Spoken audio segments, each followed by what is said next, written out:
Hey everyone, either welcome back or welcome to my channel. And in today's video, I want to talk about isolation with IIH because this is honestly one of our biggest struggles with IIH. And it's something that I've talked about before, but I think now I really need to talk about this. So before I get into any more details, time for the intro. Back in 2018, I was diagnosed with IIH. IIH is short for idiopathic intracranial hypertension. In short, in IIH, there's an increased intracranial pressure without a known cause. IIH is known by two older names, pseudotumor cerebri and benign intracranial hypertension. Living with IIH is very hard to explain to others, as it can be hard to tell when I'm not feeling well. My hope is that through these videos we can learn together and help make relationships better through a better understanding. I also hope to provide people living with IIH a community so they never feel like they are alone with this condition. Don't forget to subscribe and click that notification bell down below so that you get updated about further videos. I upload new content every Monday and Thursday afternoon. Isolation is kind of one of those things that I've mentioned happens before. I've talked about why I get lonely with the condition, but I haven't really talked a lot about the isolation itself. And there's one particular angle that I do want to talk about, and that's with regarding the quarantines and lockdowns everywhere. One of the things that I'm getting very, very tired of hearing actually is that those with chronic illnesses and those at risk should just stay home until they feel safe enough to come out. When you have a chronic illness already, you feel isolated as it is. And I'm speaking particularly with IIH here. I'm honestly more scared at the long-term effects of getting something like a new virus. Because I'm already dealing with a chronic illness, the thought of having complications from a new virus is honestly more terrifying. And I don't want to have anything more go wrong because IIH is already really hard to manage. We cannot quarantine forever. So you have to allow people who have chronic illnesses to go out and feel safe. You have to allow them the ability to do things that they need to do. Speaking from the perspective of IIH, when the world is operating normally, we're already feeling quite isolated because our world has been vastly turned upside down, sometimes rather quickly. And our life is anything but normal. What we just went through is very similar to how my life is every single day. When you're already dealing with something that is so isolating, forcing us to isolate more is not right. I get it. I get the feeling of wanting to go back to normal. I have that feeling every single day of my life. So isolation has really been magnified for some of us with quarantine. But to be honest,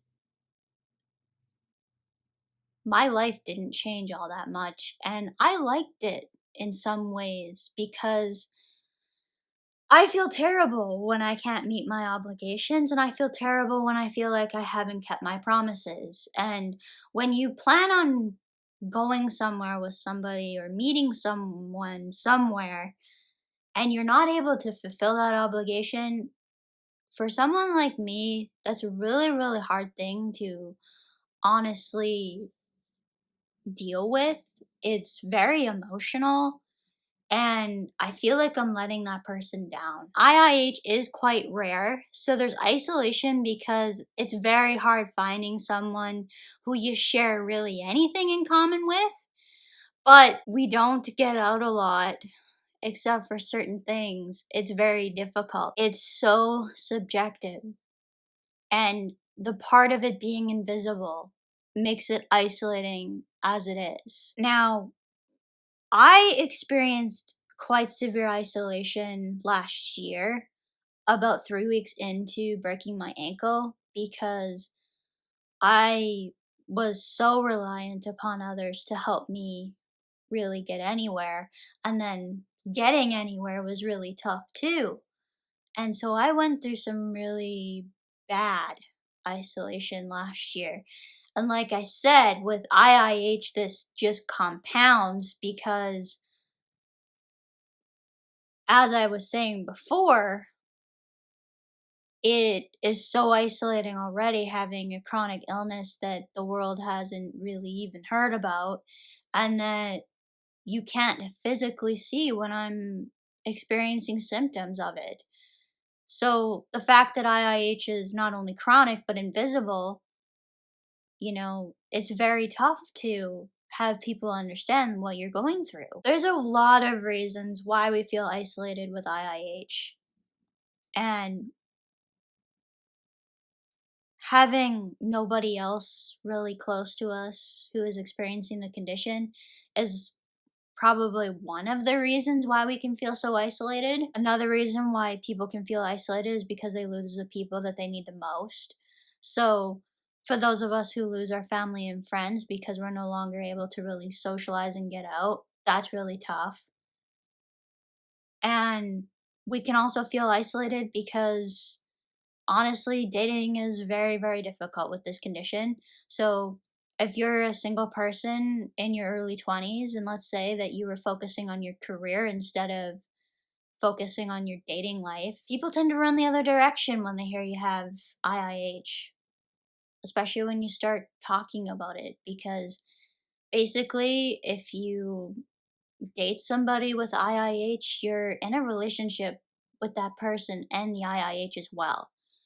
And you become a very, very close part of their support system if you do happen to really get close to them. And the reality is that you are going to be with somebody who has an incurable condition.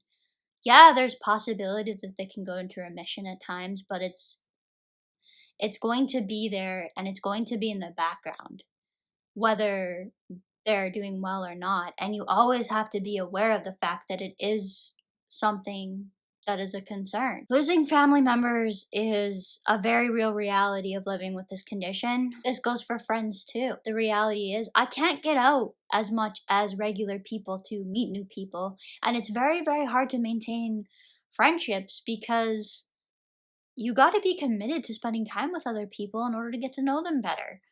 And for me, I can't guarantee when or if that's going to happen in a specific time frame. There's so many reasons why isolation happens. Some of it is because of the condition itself being so isolating because nobody else is going through what you're going through. Often we make each other's best company, but to find somebody in your area that has IIH is very difficult. And then getting together with that person can be almost impossible because of symptoms. There's just so many little things that add up to make isolation such a big problem with IIH. So, if you guys have any questions or comments, feel free to leave them down below. And as for now, that's it for today. Bye, everyone.